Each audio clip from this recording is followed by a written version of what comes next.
all of the extraordinary blessings of liberty. The freedom to surprise, to make mistakes, to invent, to build. As it turns out, you can't mandate innovation or creativity, just as you can't force people what to think, what to feel, or what to believe. And we believe those things are certainly connected. And unfortunately, when I look at Europe today, it's sometimes not so clear what happened to some of the Cold War's winners. I look to Brussels, where EU commissars warn citizens that they intend to shut down social media during times of civil unrest the moment they spot what they've judged to be, quote, hateful content. Or to this very country, where police have carried out raids against citizens suspected of posting anti-feminist comments online as part of, quote, combating misogyny on the internet, a day of action. I look to Sweden, where 2 weeks ago the government convicted a Christian activist for participating in Koran burnings that resulted in his friend's murder. And as the judge in his case chillingly noted, Sweden's laws to supposedly protect free expression do not, in fact, grant, and I'm quoting, a free pass to do or say anything without risking offending the group that holds that belief. And perhaps most concerningly, I look to our very dear friends, the United Kingdom, where the backslide away from conscience rights has placed the basic liberties of religious Britons in particular in the crosshairs. A little over 2 years ago, the British government charged Adam Smith Connor, a 51-year-old physiotherapist and an Army veteran, with the heinous crime of standing 50 meters from an abortion clinic and silently praying for 3 minutes. Not obstructing anyone, not interacting with anyone, just silently praying on his own. And after British law enforcement spotted him and demanded to know what he was praying for, Adam replied simply, it was on behalf of the unborn son he and his former girlfriend had aborted years before.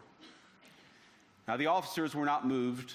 Adam was found guilty of breaking the government's new buffer zones law, which criminalizes silent prayer and other actions that could influence a person's decision within 200 meters of an abortion facility. He was sentenced to pay thousands of pounds in legal costs to the prosecution. Now, I wish I could say that this was a fluke, a one-off crazy example of a badly written law being enacted against a single person. But no, this last October, just a few months ago, the Scottish government began distributing letters to citizens whose houses lay within so-called safe access zones, warning them that even private prayer within their own homes may amount to breaking the law.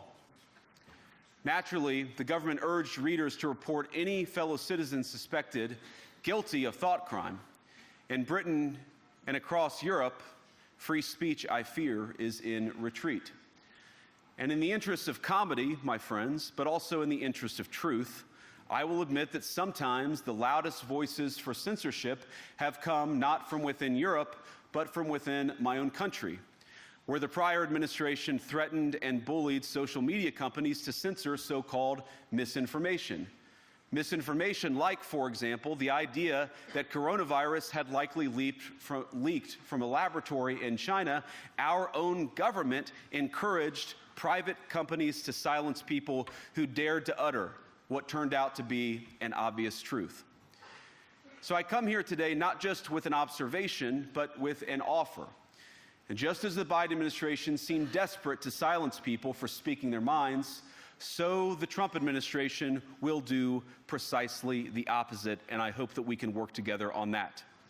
In Washington, there is a new sheriff in town, and under Donald Trump's leadership, we may disagree with your views, but we will fight to defend your right to offer it in the public square, agree or disagree.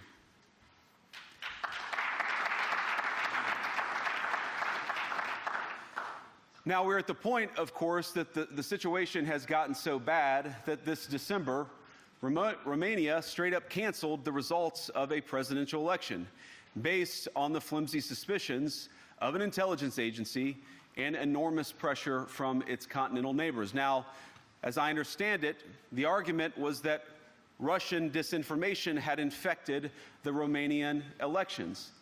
But I'd ask my European friends to have some perspective. You can believe it's wrong for Russia to buy social media advertisements to influence your elections. We certainly do. You can condemn it on the world stage even. But if your democracy can be destroyed with a few $100,000 of digital advertising from a foreign country, then it wasn't very strong to begin with.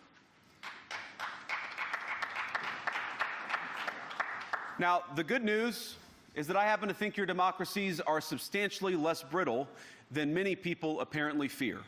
And I really do believe that allowing our citizens to speak their mind will make them stronger still. Which, of course, brings us back to Munich, where the organizers of this very conference have banned lawmakers representing populist parties on both the left and the right from participating in these conversations. Now, again, we don't have to agree with everything or anything that people say. But when people represent, when political leaders represent an important constituency, it is incumbent upon us to at least participate in dialogue with them. Now, to many of us on the other side of the Atlantic, it looks more and more like old entrenched interests hiding behind ugly Soviet-era words like misinformation and disinformation, who simply don't like the idea that somebody with an alternative viewpoint might express a different opinion or, God forbid, vote a different way or, even worse, win an election. Now, this is a security conference, and I'm sure you all came here prepared to talk about how exactly you intend to increase defense spending over the next few years in line with some new target. And that's great, because as President Trump has made abundantly clear, he believes that our European friends must play a bigger role in the future of this continent. We don't think, you hear this term, burden sharing, but we think it's an important part of being in a shared alliance together that the Europeans step up while America focuses on areas of the world that are in great danger. But let me also ask you, how will you even begin to think through the kinds of budgeting questions if we don't know what it is that we're defending in the first place? I've heard a lot already in my conversations, and I've had many, many great conversations with many people gathered here in this room. I've heard a lot about what you need to defend yourselves from, and of course that's important. But what has seemed a little bit less clear to me, and certainly I think to many of the citizens of Europe, is what exactly it is that you're defending yourselves for. What is the positive vision that animates this shared security compact that we all believe is so important? And I believe deeply that there is no security if you are afraid of the voices, the opinions, and the conscience that guide your very own people. Europe faces many challenges, but the crisis this continent faces right now, the crisis I believe we all face together, is one of our own making.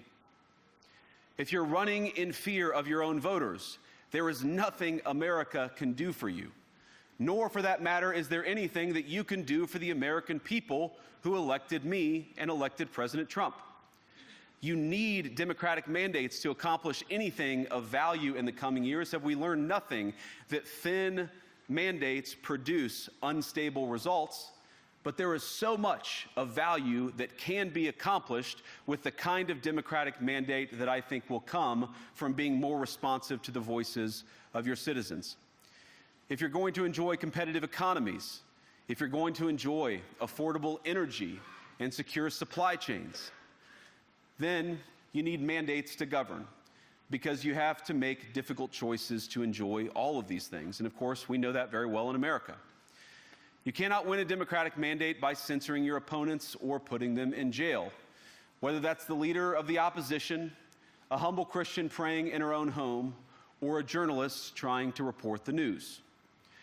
Nor can you win one by disregarding your basic electorate on questions like who gets to be a part of our shared society. And of all the pressing challenges that the nations represented here face, I believe there is nothing more urgent than mass migration. Today, almost 1 in 5 people living in this country moved here from abroad. That is, of course, an all-time high. It's a similar number, by the way, in the United States, also an all-time high. The number of immigrants who entered the EU from non-EU countries doubled between 2021 and 2022 alone, and of course it's gotten much higher since. And we know the situation, it didn't materialize in a vacuum. It's the result of a series of conscious decisions made by politicians all over the continent and others across the world over the span of a decade. We saw the horrors wrought by these decisions yesterday in this very city. And of course, I can't bring it up again without thinking about the terrible victims who had a beautiful winter day in Munich ruined. Our thoughts and prayers are with them and will remain with them. But why did this happen in the first place? It's a terrible story, but it's one we've heard way too many times in Europe and unfortunately too many times in the United States as well. An asylum seeker, often a young man in his mid-20s, already known to police, rams a car into a crowd and shatters a community.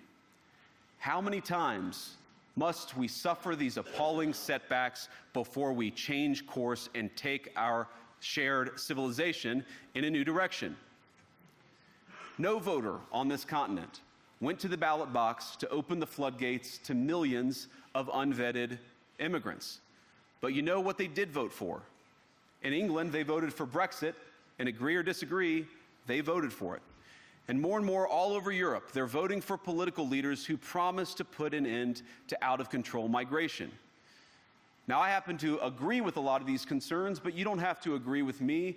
I just think that people care about their homes, they care about their dreams, they care about their safety and their capacity to provide for themselves and their children. And they're smart.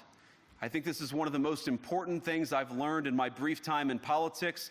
Contrary to what you might hear a couple mountains over in Davos, the citizens of all of our nations don't generally think of themselves as educated animals or as interchangeable cogs of a global economy.